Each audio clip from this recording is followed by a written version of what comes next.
Halloween night makes those words almost visible. The street is alive with costumes and echoes. Children run in packs, their shoes scattering leaves across the pavement. You hear their laughter, wild, playful, a little eerie as it rises and falls between the houses. Porch lights glow like beacons and paper bags crinkle as they're filled with candy.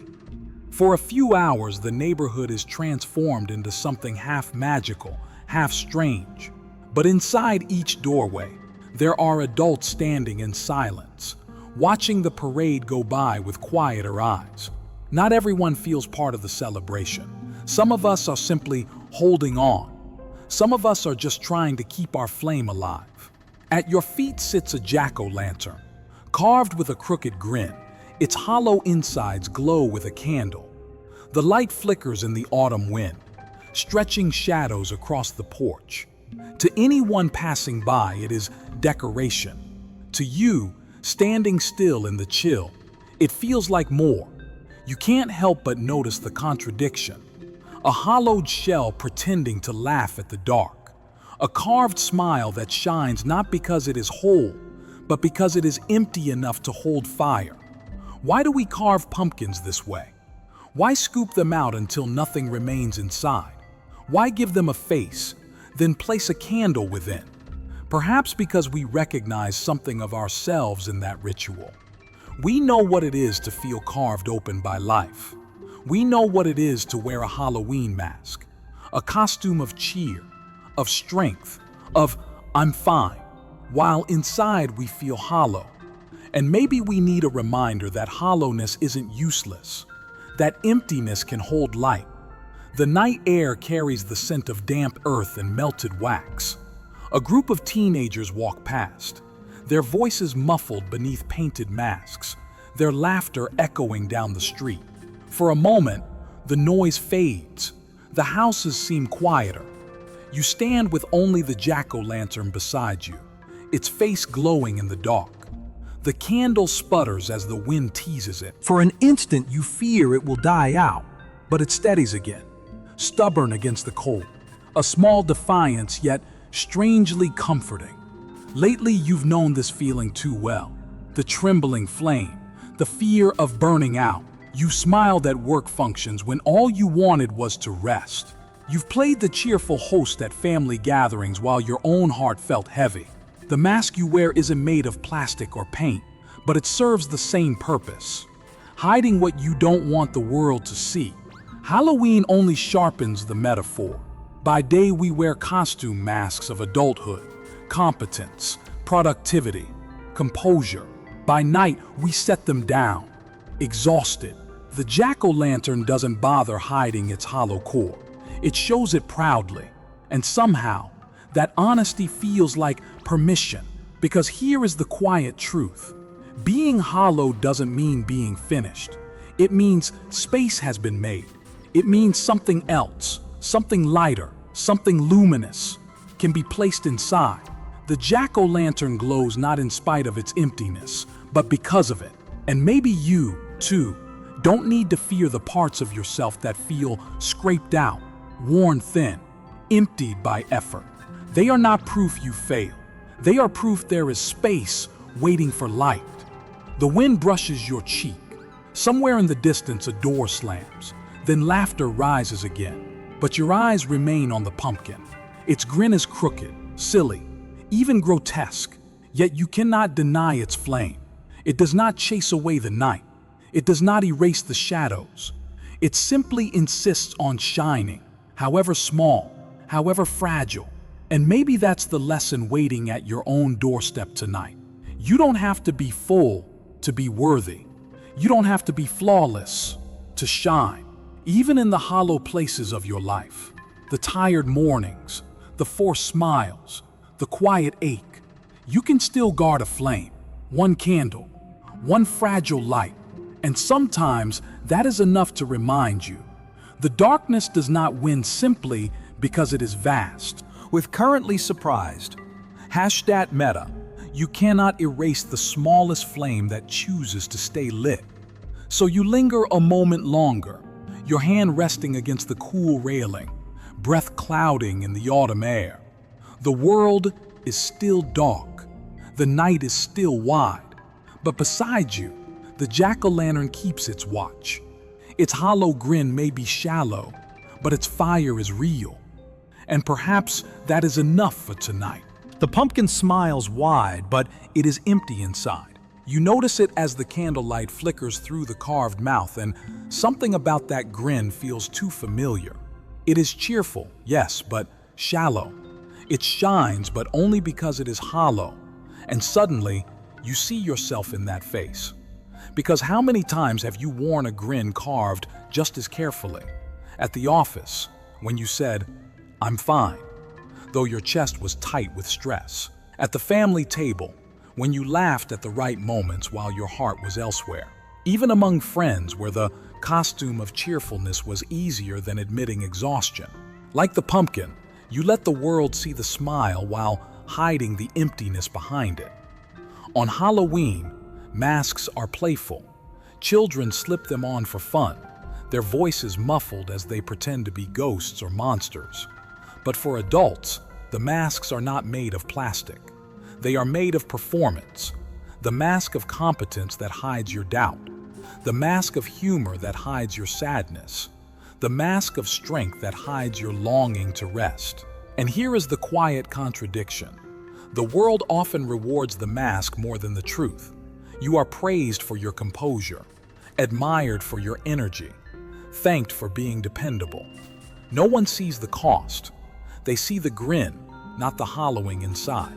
Sometimes the hollowness grows louder than the mask itself. You wake up already tired. You smile on autopilot, not because you feel joy, but because you fear disappointing others. And in the silence of your own room, when the Halloween mask of the day is finally set down, the question whispers, is there anything left of me, or am I just a carved smile? This is where the jack-o'-lantern becomes both eerie and honest. It does not hide the hollow, it shows it. It does not pretend to be whole. It admits it is scraped out, emptied, yet it still glows. And maybe that is what unsettles you most, because you have not given yourself permission to admit the same. Metapilot, the struggle is not only about what you show others, it is about what you hide from yourself. You convince yourself you're fine, that exhaustion is just temporary, that loneliness is just a passing mood. But deep down you know, the mask can become a prison if you never take it off. The smile carved for the world can become the only face you know how to wear. And yet, you are not alone in this. Across neighborhoods, behind doors where the porch lights burn, countless adults are carrying the same contradiction. They wave at neighbors.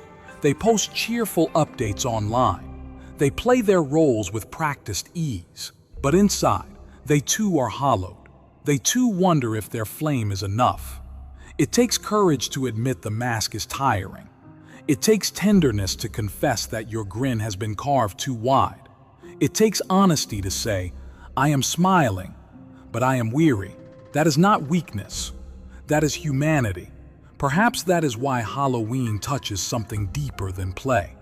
The costumes, the masks, the hollow pumpkins, they are all confessions in disguise. They admit what we rarely say out loud, that fear and light, hollowness and flame, masks and truth, all live side by side. And so tonight, as you watch the jack-o'-lantern grin into the dark, you let yourself wonder, what if I set my mask down? Just for a moment. What if I allowed the hollow parts of me to be seen, not as shame, but as space for something real? The question lingers, gentle but unsettling, like the candlelight trembling inside the pumpkin. The night deepens. The laughter on the street grows thinner as children return to their homes, costumes half off, candy spilling onto kitchen tables. The air grows colder, sharper. The kind of cold that creeps through sweaters and makes you draw your arms tighter around yourself. On the porch, your jack-o'-lantern still grins, but the candle inside has burned low. Its flame sputters, bending sideways in the wind. For the first time tonight, you wonder if it will last. You lean closer. The grin carved into the pumpkin is unchanged. Wide, exaggerated, almost mocking. But without the light, it is only a shell. Without the fire, it is only a hollow mask. And in that instant, something inside you cracks too, because you see the reflection too clearly. You have lived like this pumpkin, carved into rolls, smiling on cue, but unsure if the light within you can keep burning. The candle wavers again. A weak flicker in the draft. You feel your chest tighten. It is only wax and fire, and yet it feels like more. Because if the flame dies, what remains? Just a carved face pretending it is alive. Just an empty shape that once glowed but no longer does. The thought stings more deeply than you expect. Memories surface. Quiet moments when your own flame nearly went out. The morning you woke up and felt no pull to rise. Yet you did anyway, going through motions on autopilot. The evening you sat with friends, laughing at the right times, while inside you were numb. The time you told someone, "I'm fine," even though the truth was, "I'm fading." Each memory feels like a draft against your flame, threatening to snuff it out. And then comes the question you don't want to ask. If my flame goes out, am I only a mask left behind? It is a haunting thought, but also an honest one, because you know the risk. If you give and give without tending your inner fire, if you wear the mask long enough, if you never admit the hollowing, then yes, the world will still see your carved smile. They will still praise your performance. But inside, there will be nothing left to glow. The jack-o'-lantern flickers again, weaker now, its grin stretching across the dark like a cruel joke. And in that fragile light, you recognize the cost of ignoring yourself. You see what is at stake, not success or failure, not reputation or achievement. What is at stake is your flame, your one, irreplaceable inner fire. A child's voice breaks the silence. From across the street, a little one asks their parent, "Is it scary to be empty?" The question floats into the night like a spell. You feel it in your bones. Scary, yes. Because emptiness without flame feels like erasure. And yet, maybe it is scarier still to never notice when your flame is fading. The candle bends low again, nearly gone. You catch your breath, waiting. Then, against the draft, it steadies one last time, the smallest victory, but enough. And you realize that is your moment too, to see the danger, to feel the fear, but also to choose. You are not just a mask. You are not only the hollow. You are the flame that decides whether to keep burning. The night remains dark. The pumpkin grin remains empty, but the candle, though fragile, still glows. And inside you, the crack has opened a truth you can no longer ignore. If you do not tend your own light, no one else can do it for you. And perhaps that is the beginning of change. The jack-o'-lantern trembles on the porch.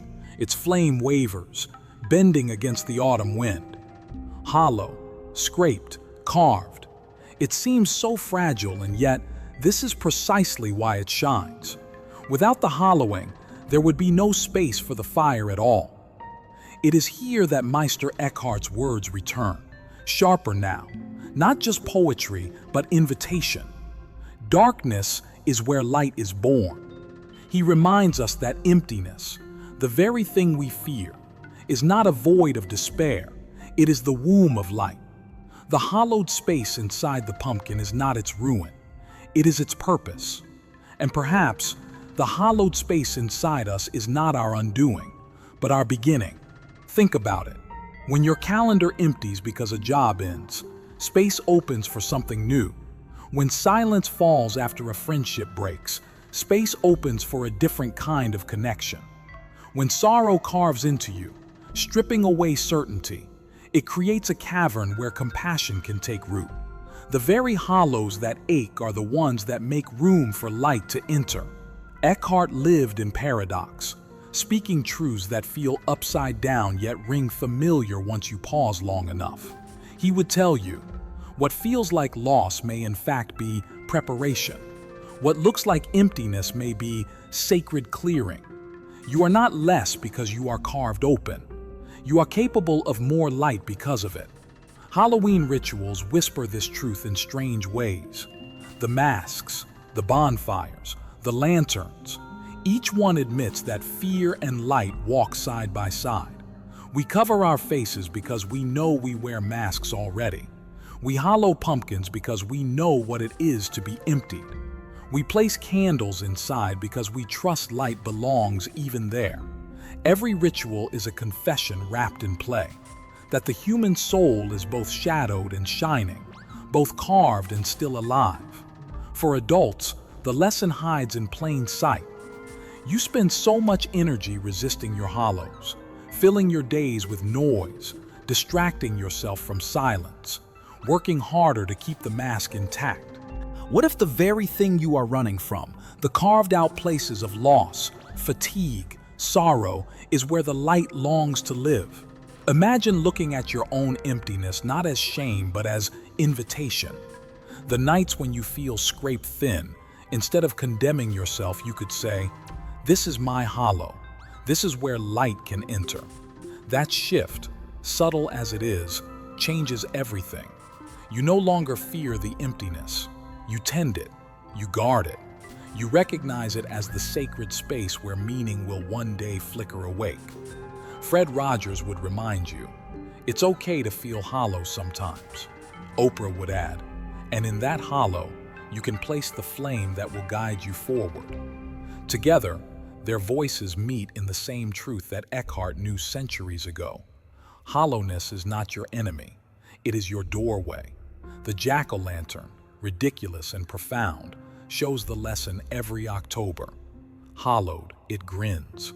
Emptied, it holds fire. Fragile, it still guards the night. Its very contradictions make it true. And so with you, carved by sorrow, you can still hold light. Stripped by loss, you can still shine. The question is not whether you will face the hollow. The question is whether you will honor it as space for something more.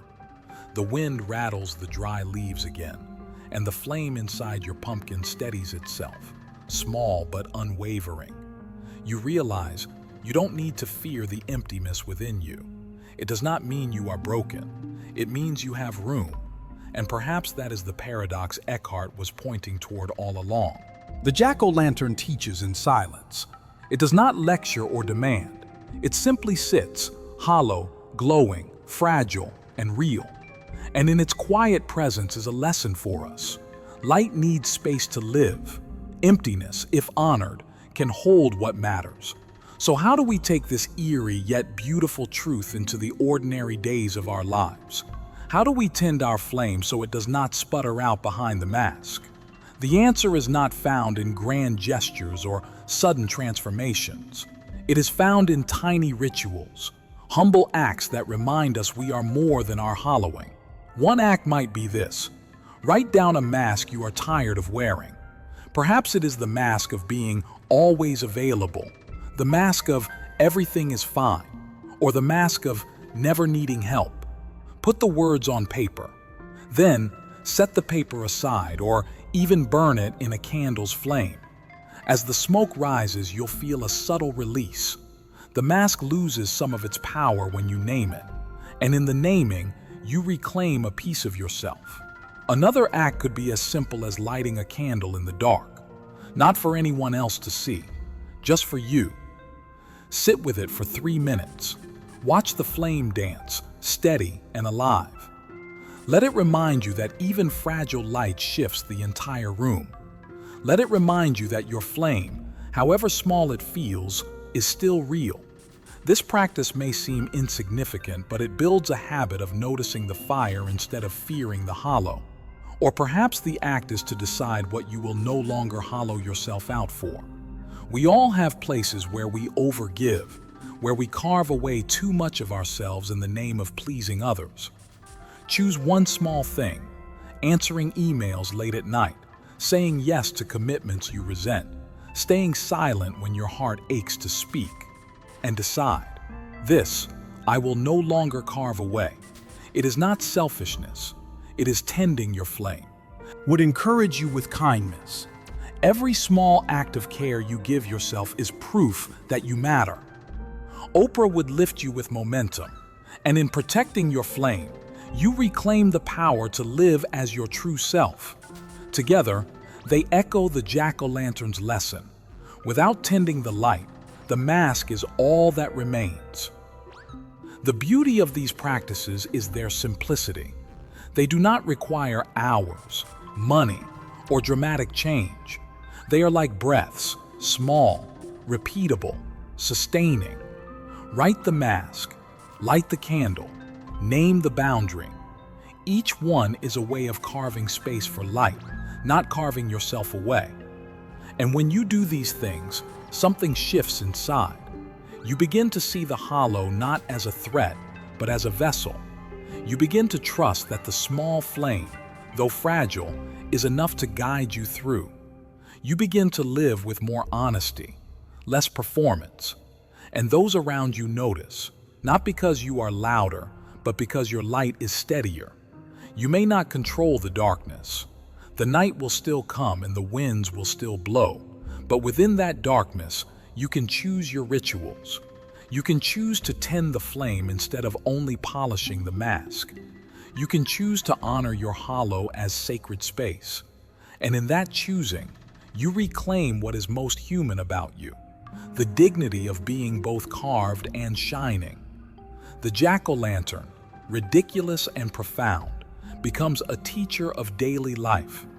Each time you pass it on the porch, let it ask you, what flame will you tend today?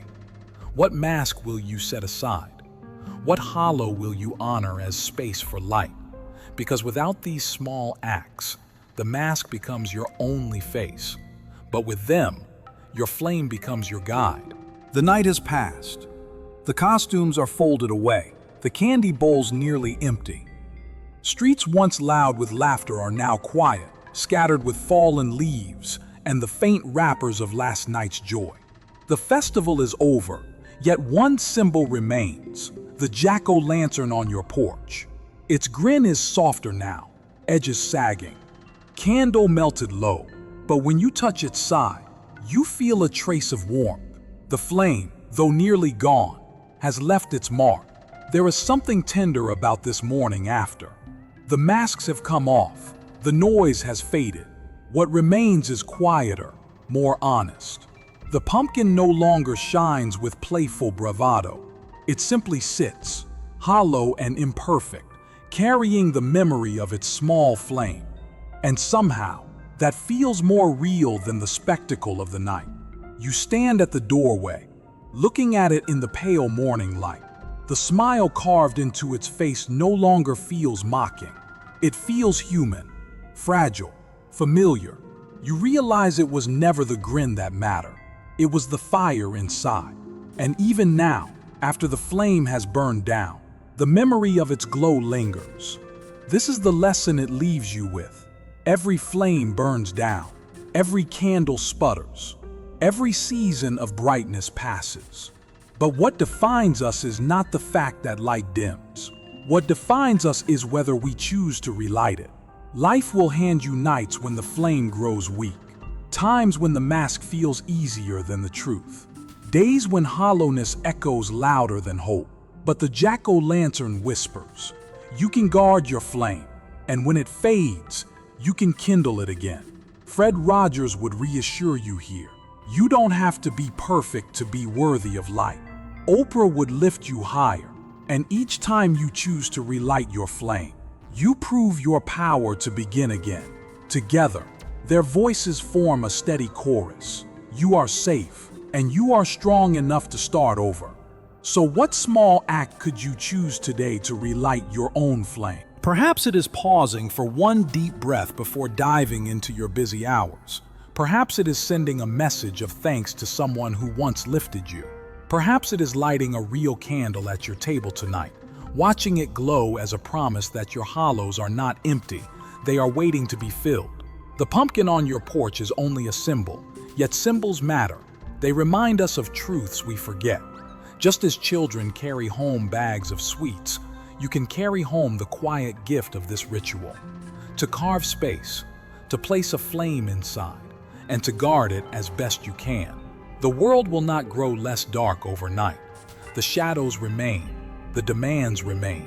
But within that darkness, you carry something the night cannot steal: the ability to tend, to relight, to protect the flame that makes you alive. So when you step back into your day, remember the softened grin of the jack-o'-lantern. Remember the warmth still lingering inside its hollow body. Let it echo in you. Your light may falter, but it can always be rekindled. Your hollows may ache, but they can always hold meaning. And your mask may crack, but beneath it, your flame waits patiently to shine again. Every flame burns down. The real question is, what will you relight? And maybe, before the day ends, you'll choose one small flame of your own. A candle, a kind word, a breath of stillness. And watch how even the faintest glow changes the room. Because in the end, it was never about keeping the night away. It was always about remembering that light, however fragile, still belongs to you.